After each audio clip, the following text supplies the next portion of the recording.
Imagine a life where you wake up and before your eyes are even open, without even thinking about it, you feel grateful. I live a life where when I wake up, my feet haven't even touched the ground yet. I'm not even out of bed and I'm psyched to get to my day. Imagine this life where you feel joyful and driven and alive. I'm lucky enough to say that most days, this is what life looks like for me. About 80% of days, I just feel psyched to get up. And that's not what most people's lives look like. The average person in the US hits snooze 2.5 times per night. So that means us that don't ever use snooze are bringing that down. But there's a lot of people out there that are snoozing 3 or 4 times. That means when they get up, they hear that alarm, they want to go back to bed. They want to escape again. And I know sometimes you got to sleep, do what you got to do. But this is not your ideal life. Do you want your life to look like I wake up and I want to go back to bed? Or do you want to wake up psyched for the day? I mean, I'm smiling just talking about this. It makes me so happy.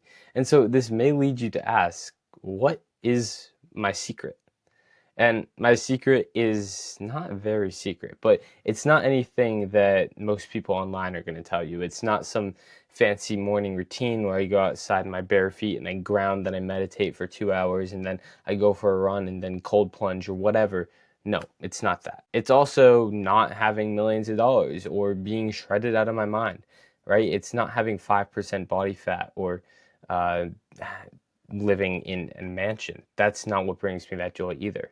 And it's definitely not work-life balance, because anyone that knows me or has listened to this podcast before knows that my life is not much work-life balance. I like to think about work-life merging, so your work can become a part of your life. You don't have to balance away from it because you love it so much, but that's a topic for another time. My secret is that I stopped trying to jump from where I am now to where I want to be instantly. And I started accepting that where I am now is perfect. When I did this, I realized something that changed everything.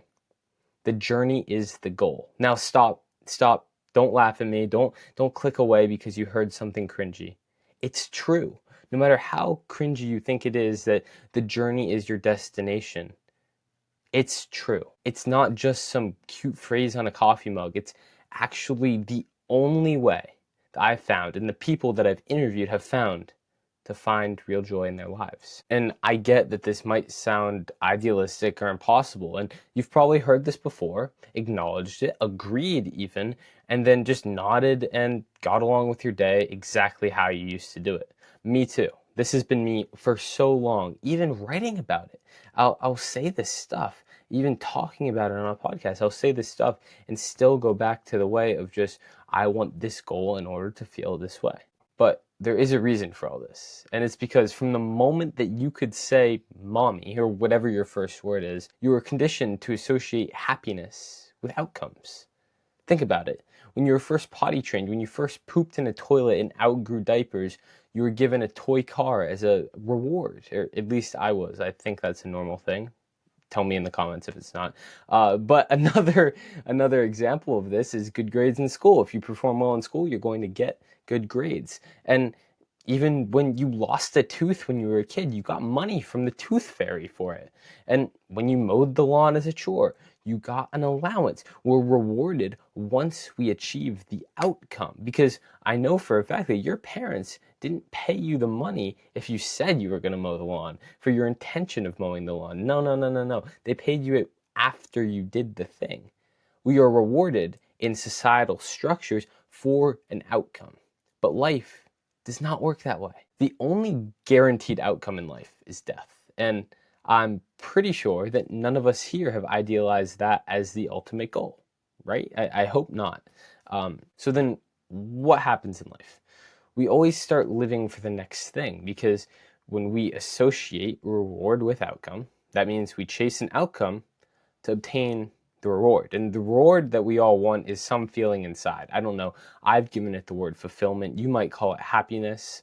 You might call it joy. You might call it purpose. You might call it clarity.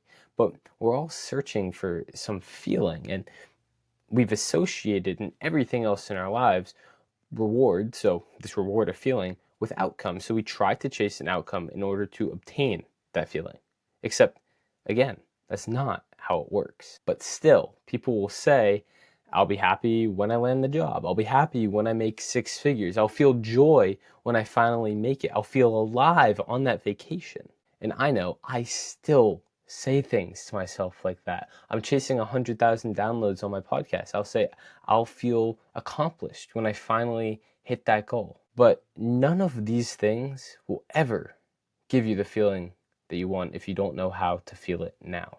One of my favorite Buddhist principles is that if you're thinking about something different in this moment, in the moment that you're thinking about, you'll also be thinking of something different. So for an example, if right now I'm dreaming of a vacation on the beach, during my vacation on the beach, I'll be dreaming of work. Realistically, you might, and to be honest with you, that did just happen to me.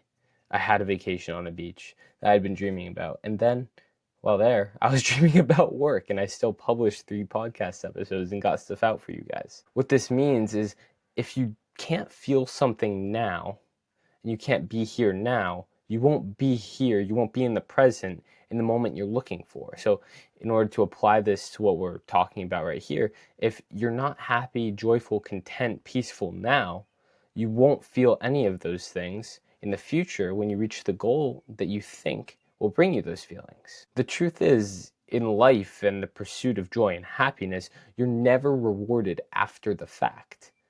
Life's real rewards only come when you embrace them in the present, no matter how backwards that may seem to you. It's just how it works. And when you embrace that, everything changes. You'll stop rushing. You'll start listening. You'll feel alive. And I promise you that this journey is worth it. I promise. Because I am on this journey. I'm maybe a few steps ahead of you. I may be a few steps behind you. I doubt that if you've clicked on this video. But I may be. I've not figured it all out. And I don't think anyone really has. The hard truth about this is that it's a journey that we're always on. We're never done. Because of how conditioned these principles are of attaching happiness to success in our society, it's really hard to escape. So it's a constant thing that you have to work towards. And if you, again, only think that you'll get to the right point at the end of that journey, then again, you're just screwing yourself over because you'll never feel the joy that you want to feel.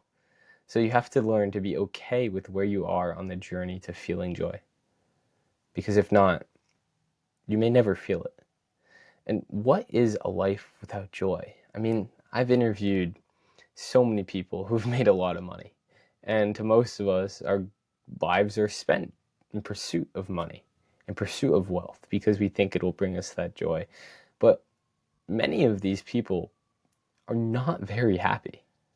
I look at them and I actually say, I don't want to have your life. So many people want to have another person's life. They look up to them, they idolize them in a way that they would trade what they have right now for what that person has. And truly, I would not trade my life for anyone else's.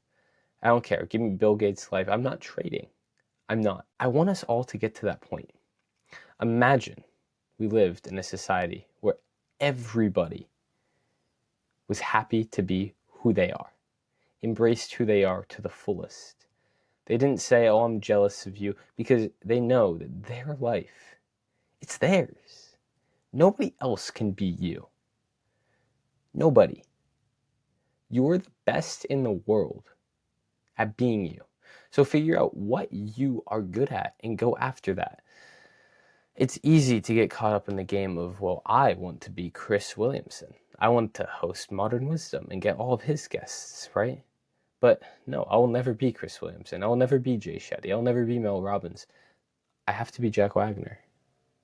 If I'm the best at being Jack Wagoner, I am the best at being Jack Wagoner, but if I figure out the way to really optimize who I am and embrace who I am fully and work on those areas of myself that can be tapped into even larger, that's when we unlock our potential that we're looking for. And that's the journey that is the most fulfilling and rewarding. Because if you are on a journey that isn't meant to be for you, if you're trying to force a journey for an outcome, that journey probably won't give you much of the joy you're looking for either. So what I've talked about with finding joy in the journey, it is dependent. Because if you're trying to find joy in a journey that's not yours, you will be unsuccessful. And you'll probably not feel the joy in that outcome either, if the outcome was completely forced. I wrote a newsletter last week or 2 weeks ago, about trying to figure out where is the balance between letting go and embracing life and letting life guide you and guiding life yourself. Most successful people are very urgent. They want to succeed with a sense of urgency. They push, they go fast. But those that are successful don't go too fast. Because if you go too fast, you stop listening to life. You push through and you ignore the signs that you're getting, possible opportunities, faster routes. Again, these are all routes to a success that may not bring you what you want. So I urge you to figure out what it is that you want, that feeling that you're truly chasing. Figure out how you can get that or as close to it right now, and allow that feeling you feel to drive you toward whatever else you want in life, and you will conquer it. The duality of gratitude and ambition, man. It's phenomenal. All right. That's it for today's episode. This is episode 94 of the Grateful Podcast. You can get episodes of the Grateful Podcast on Mondays and Wednesdays every single week. I am 18 years old, and I'm almost going to have published 100 episodes. I'm incredibly proud of myself. True success is not measured by the things that you can't control, so downloads and views. It's measured by the controllables, because if you control the controllables for long enough, you will get the uncontrollables. When I started this podcast, I said, I want to get to 100 episodes. I'm about to do it. That's success, even if I'm not number one yet, which I will be. All right. I'm grateful for every single one of you that takes time out of your day to listen to me speak, and go implement some of this in your life. Go make your lives better and the lives of those around you better as well. Stay grateful.